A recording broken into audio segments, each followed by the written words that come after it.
Okay? Ah, maayong gabi sa tanan. Sa tanan nga nagasubaybay sa tuwa sa YouTube, sa Ladder to Heaven TV o sa tanan nga member sa tuang virtual worship, no, Luzon, Visayas, and Mindanao. Kitang tanan, ako anak sa Dios. Ang aking kinabuhi iya lamang ni Kristo. Si Kristo alang kanako. Walay labot ang yawa nako. I am blessed. I am anointed. Highly favored. Healthy and strong. I will not die. I will live and declares the works of the Lord. Lord Jesus Christ, bless me indeed and enlarge my property. Enlarge my territory. Enlarge my business. Mao nang aduna tay declarations kanunay atong ginahimo kanunay kay ang giingon sa Ginoong Dios nga sumala sa atong ipamulong iyang buhaton sa atoa. Life and death is in the power of our tongue. Mao na nga atong ideklara every now and then, ako anak sa Dios, kung naa kay sakit, I will not die. Kung tanaw nimo daghan kang pagsulay, I am blessed, I am anointed, highly favored, healthy and strong. Onya, kung gusto nimo mausab ang dagan sa imong kinabuhi spiritually, financially, ang giingon ni Jabez, no? The prayer of Jabez, ingon siya, Lord, bless me indeed and enlarge my territory. Expand my territory. Mao nang atong ideklara kanunay. Okay? Ablihan nato atong Biblia. Kung na may Biblia ka mga nasa YouTube, ablihan nato atong Biblia sa Mateo 6:33. Mo ning gibasa ni Sister Tata kaganina, naghisgot may tungod sa gingharian sa Ginoo. Okay. Kita-anan ninyo, Mateo 6:33. Pwede mo magkuha notes ka mga naa sa YouTube. Ingon din unaha pagpangita ang gingharian sa Dios o ang iyahang pagkamatarong o ang mga butang, ubang mga butang, sa uban nga translations, ang ubang mga butang, igadugang niya kaninyo. Sa English, seek first the kingdom of God and His righteousness. And all these things, sa King James Version, and all these things shall be added unto you. So atoan ni siyang himay-himayon aron makasabot ta og unsay buot ipasabot aning unahon nato pagpangita ang gingharian sa Dios. Usahay kini nga verse mahimo siya nga kanang sugarcoat para ang tao mangalagad og ingnon nga pangalagad ka sa Ginoo kay iyang isupply ang tanan nga atong gikinahanglan kay muna iyang gibutang sa iyang pulong. So many people misunderstood and misguided this verse. Nga tingala sila, dugay na sila nangalagad, pero nga naman nga naglisod lang giapon. Because naay wala masabti. Okay. Naay duha ka butang nga gi-introduce sa Bible nga ato ang pangitaon. But pasabot pangitaon, tagaag panahon. Okay? It talk about seeking is giving enough time, quality time, o unsaon sa pagtuki o tingkay o pagdiscovery sa giingon sa Ginoo. Ingon siya, ang unahon nato pagpangita ang gingharian sa Dios. So number 1 atong isgutan, Kingdom of God. When we talk about Kingdom of God, it is talk about the government of God, the rulership of God, the reign of God, His sovereignty and authority and power. Mao nang giingon sa Isaiah chapter 6 verse 9 nga ang natawa lang kanato ang usa ka bata og ang panggobyerno naa siyang abaga. Now nganong atong pangitaon ang Kingdom of God. Ang uban kay simba sila na nadayon sa Kingdom of God, no? Dili tanan nga simbahan naga-operate dito sa sistema sa kingdom system. Okay, tanaw nato. Unsay bot ipasabot sa Kingdom of God. Okay? Number 1, God's government. God's rulership. God's reign. Bot ipasabot, we must allow the government of God, the rulership of God, the authority of God, rule, reign, control in our life. Kaya kung magisgot ta og gingharian sa Dios, ang iyahang sistema sa pamaagi, sa pagdumala, ang iyahang otoridad dinha sa iyahang gingharian, kinahanglan nga atong masabtan. Mauna nga kinahanglan nga ato ang uting kayon kung unsay buot ipasabot sa Kingdom of God. Kay kanang gingharian naa man ay sistema, na ay gobyerno, na ay institutions, na ay political authority. Muna nga kung maghisgot tag prayer, gahisgot na siya og petitions. Kung ikaw nahimong nahisakop sa gingharian sa Dios, ibig sabihin, you are now the citizen of God, citizen in the kingdom. You have now the rights to petitions, to plea, because you are citizens. Ang ato ang unahon pagpangita nga mahimo tang citizen sa gingharian sa Dios. Munang atong unahon pagpangita. Munang Kingdom of God, rulership of God, government of God, reigning of God. So dili ka pwede nga dili ka mahimong citizen kay dili ka pwede maapil sa gingharian, dili man ka masakop.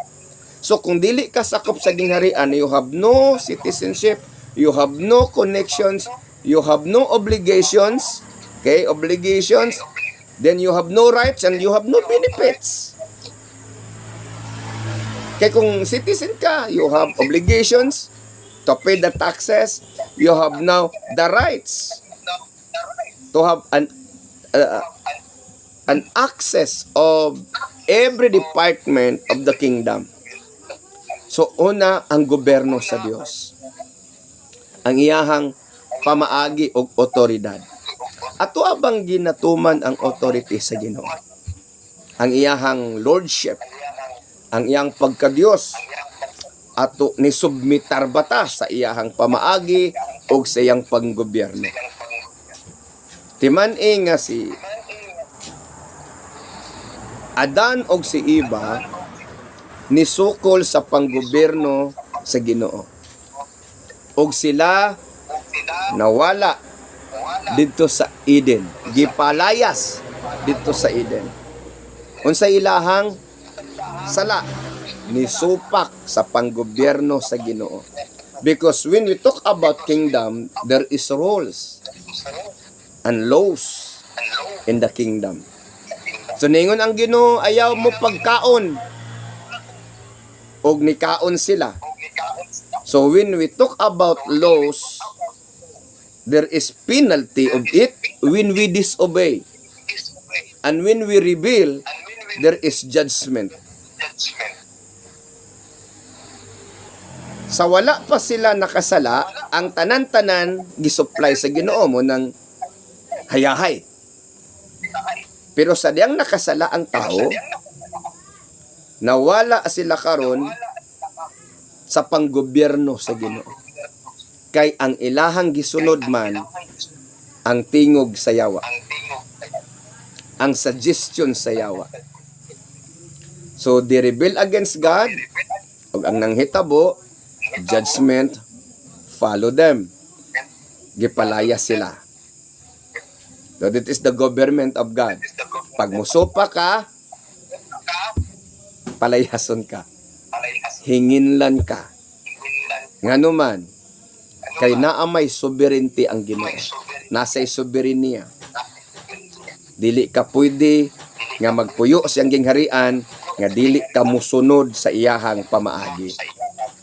So we must allow the rules, the system, the laws of God dominate sa ato ang kinabuhi. Nasabta na to. So unsa man ni karon ang mga pamaagi sa kingdom? Okay. Ang gingharian sa Ginoo na asay role number 1. Unsa man iyang role number 1? That we must be a law-abiding citizen in the kingdom. So God imposed righteousness. God imposed taxes. Munang naay mga offering, that is dili man nato hatag sa Ginoo, kundi gibalik nato sa Ginoo unsay gikan niya nga gihatag sa toa. So naay mga balaod sa Ginoo nga gina-impose nga kinahanglan natong sundon o kinahanglan natong tumanon para ang hari malipay sa atong kinabuhi. Dili man lang gud kay basta kay simba lang nakaadto na ka sa kingdom of God. So the concept, the common concept of the believers nga, uy, si keepers the kingdom. Sa simba sa ka isag panglabas, simba sa ka kay si keepers the kingdom ba ya? O bisan pag mo simba ka kung wala ang dominion sa Ginoo sa imong kinabuhi, useless imong pagsimba. Kay ang gingharian sa Ginoo, ang iyang gobyerno, ang iyang rulership, ang iyahang authority, kinahanglan maoy naghari sa imuhang kinabuhi. Kasabot. Amen. So, kung ang tao malaglag, tungod kini disobey siya. Ang tao masilutan, tungod kay na disobey siya. Pagkahayahay, dito ta kay Adan og kang Eva. Hayahay ba si Adan og si Eva? Wala. Kung tanaw nimo, everything they need is given. Everything, tanan-tanan. Wala na sila pangitaon dito. Ang giingon lang sa Ginoo ayaw mo kaon diya sa prutas nga naa sa taliwala sa tanaman. You can eat everything nga naa dinha. Pero ayaw mo kaon atong naa sa tunga. Kaya nga naman, that is God's portion. So, gibutangan ta sa Ginoo og limit. Natay limitations pa. Although God give us freedom because we are pre-moral agent. Pero not to the extent nga musubra na ta sa gibutang sa Ginoo nga limitations. Kaya kung wala tay limitations, press na ta sa Ginoo. Nasabtan na to? O wala tay limitations, wala, press na ta sa Ginoo. So kung wala tay limitation, magtuman man sa tatong gusto. Munang gibutangan sa limitations to show us that He is sovereign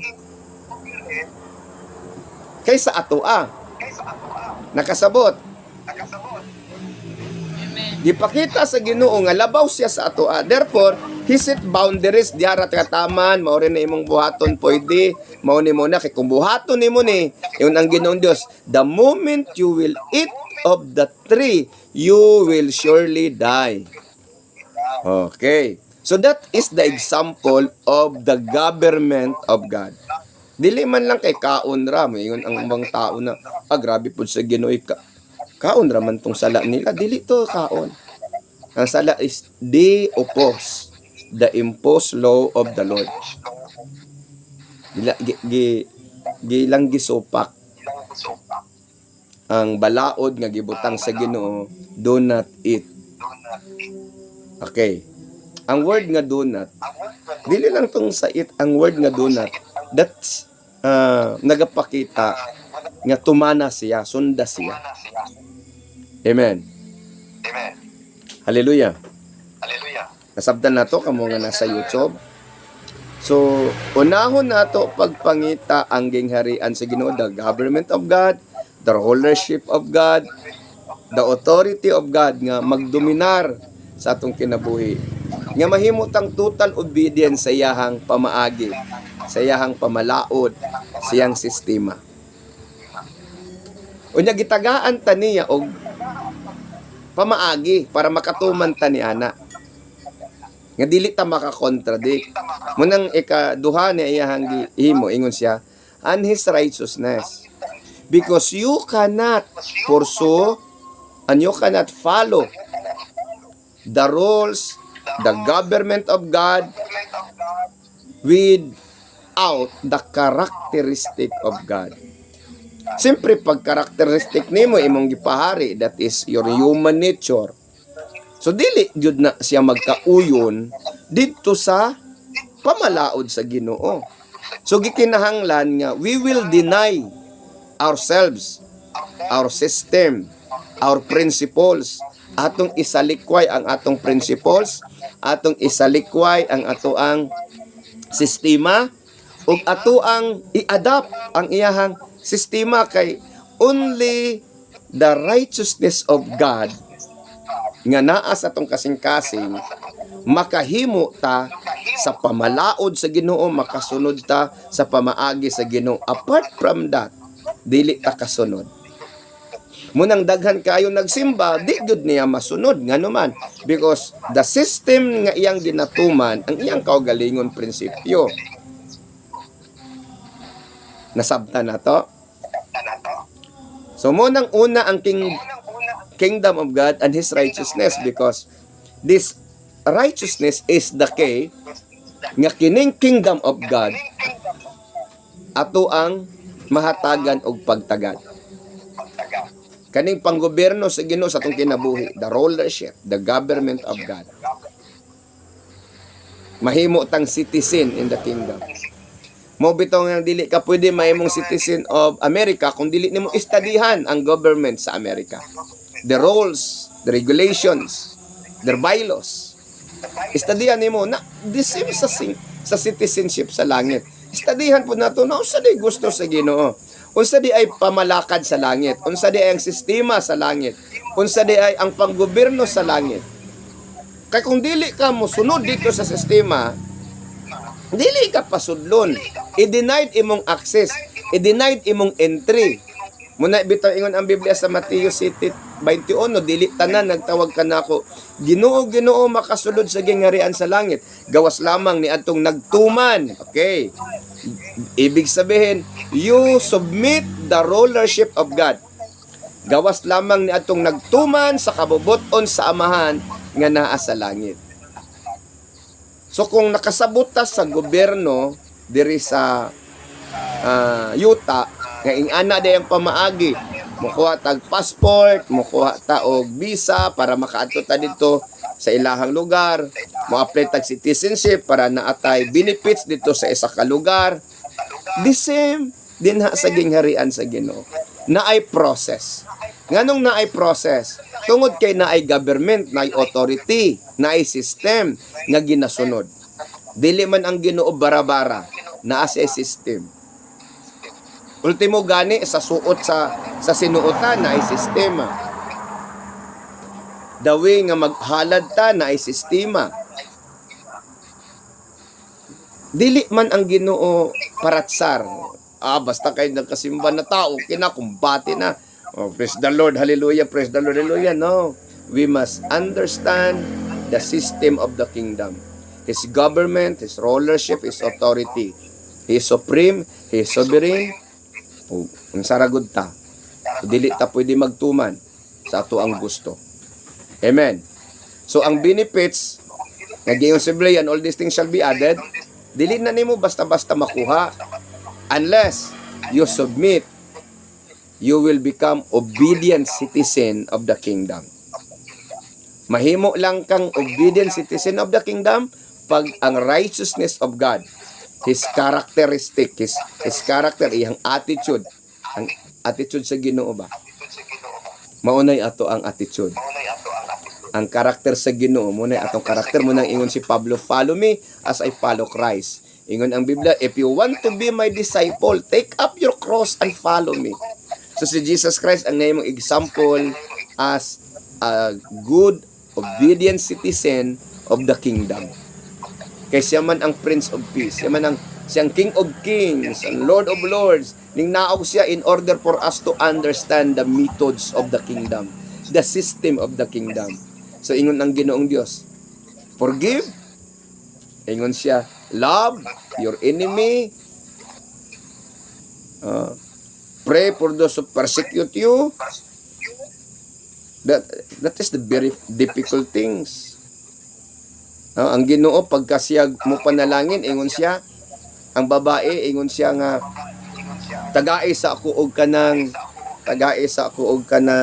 tubig bago ta katagaan og tubig nga dili nakauhawon pag-usab nga mahimong fountain sa imuhang sulod. Ingon ang babae nga taga Samaria, tagaay ko ani ana. Ingon si Jesus Christ, tagaay sa ko una og tubig. Kung asa nimo makita sa Biblia kinahanglan sa Old Testament, ang babae nga nahimong nagmilagro ang Dios nga wala marot yang harina, naghimo sa siya daan og offering yang gihatag sa Ginoo because the system of God is if you want to be blessed, you must give to Him. You must offer to Him something nga nasa imuha. Gamay ra na kay sa imuha. Pero pinakadako na siya, gamay ra na kay sa Ginoo. Apan ang pinakagamay sa Ginoo, dako na kay na siya sa tuwa. That is the laws of the kingdom. Okay. Now, how can I have the righteousness of God? You cannot have righteousness of God if you do not empty. Kung dili nimo ba ihuwad, dili nimo i-disregard, dili nimo i-deny ang imuhang kaugalingon. Timani, we have principles. Mingon ta nga, namo kay prinsipyong pagkatao. So from now on, forget that principles. Ayaw na gamita. Because that principles is not the principles of the kingdom. That righteousness is righteousness. Muna ingon ang Biblia, kung ang inyong pagkamatarong dili mo labaw sa mga iya sa Pariseo o sa Eskriba, dili ka mo makasulod sa gingharian sa langit. Kung sa man ang righteousness sa Eskriba o righteousness sa Pariseo, self-righteousness. So we have self-righteousness ng konsensya gikan sa safeguard. Menta pa ng litan nga, tarong man ko, buutan man ko, ayaw lang jud kog bikla. Diba? Ang sa Ginoo, bisan pagbiklon. Amen? Kinsa man sa inyo, kamo na sa YouTube, kamo nga naa sa virtual. Kinsa man sa inyo nga kung biklon siya may smile ra. Murag ka ng bangag, no? Murag kingi. Pero kinahanglan nga mahimutang abnormal diri sa kalibutan aron mahimutang normal dito sa Ginoo. Sa unsang pagiha ingon ang Biblia, consider it pure joy if you face trials of many kinds. Kung daghan tag pagsulay mo, katawa lang ta, maglipay lang ta, biay-biayon ta, butang-butangan ta, dauton ta, maglipay ra ta. Di ba? Kung kawaton ng imuhang kamisin, ihatag imong kamisin dentro. So, pagpalikan sita, that is the opposite of the human principles. Pero gikinahanglan nato ng tumanon para ta mahimong makasunod sa pamaagi sa gingharian. So, the same manner si Jesus Christ, ni anhi siya, wala siya ni sukol. Wala ba siya igahom? Naa. Pwede gani niya to, pangpiktan tong mga nagdakop niya. Pero nganong wala niya gipiktan? Tungod kay, ang purpose nga ni anhi siya, dili para mo pitik, kundi para magpakamatay sa cross. Para makasabuta nga ang ato adi ay kalag kinahanglan bayran og dugo. Kay tungod kay giingon sa Biblia, without the shedding of the blood, there is no remission of sin. So kinsang blood? Ato ang blood, ha? Ang ato ang dugo hugaw man. Dili pwede iabuno. Dili pwede ihugas. Ang dugo lang man ni Jesus ang pwede ihugas. So gikinahanglan nga maghugas siya dugo para mapasaylo ta.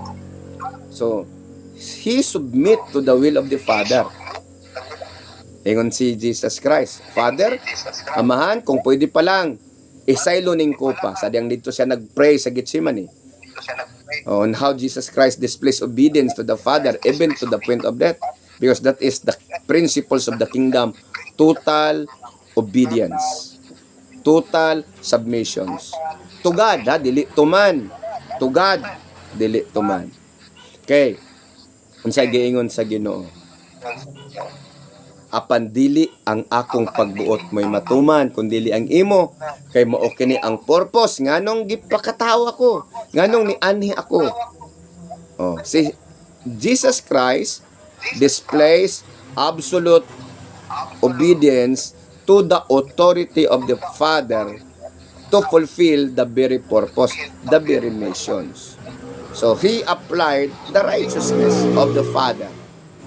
So, kita pud karon, we must apply the righteousness of God. Para kining butang nga ato ang gikahinaman, nga atong giingon. Diha man ta nakapokus ang tao, ha? Nakapokus siya. Seek ye first the kingdom of God and His righteousness. Wala kayo tagaig pagtagad. Diri nakapokus sa and all these things shall be added. Claim na to, Lord, padato ako, pauswag ako, imo bayang saad. All these things shall be added. Pero nganong walay nang hitabo, tungod kay wala masabti ang principles of the kingdom, o wala masabti ang reformations of the character. Reformations from human nature to divine nature. From human nature o human principle to divine principles. From human self-righteousness to God's righteousness.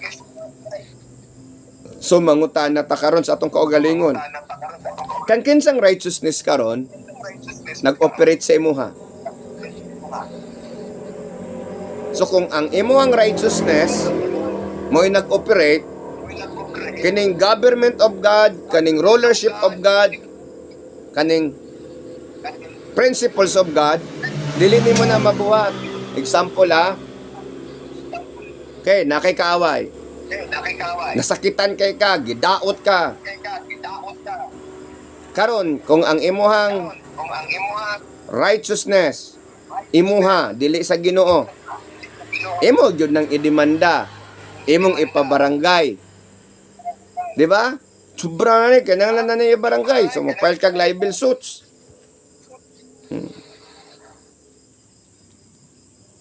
So, giinan ka karon nga na kay anak sa gawas. O, unsa pa ba na gipanghingalan sa imo, ha? Di ba? Mahingon ka nga. Uy, puro strata Kristohanon. Di tapal cancel. Lahi lang siya denominations. Oh, example, kaning isa kasimbahan versus isa kasimbahan, nag-aaway sila, nagdemandahay sila. Pero puros ra sila nangalagad sa Ginoo. Lakakin sa mga prinsipyo karon naggasunod. Ang iyon sa Biblia, kung magkinihaay ka mo, sigurado gayod nga napakyas ka mo sa inyong pagtuo. Kaya asa naman karon ang love your neighbor? I love you, Lord. But. Are you listening?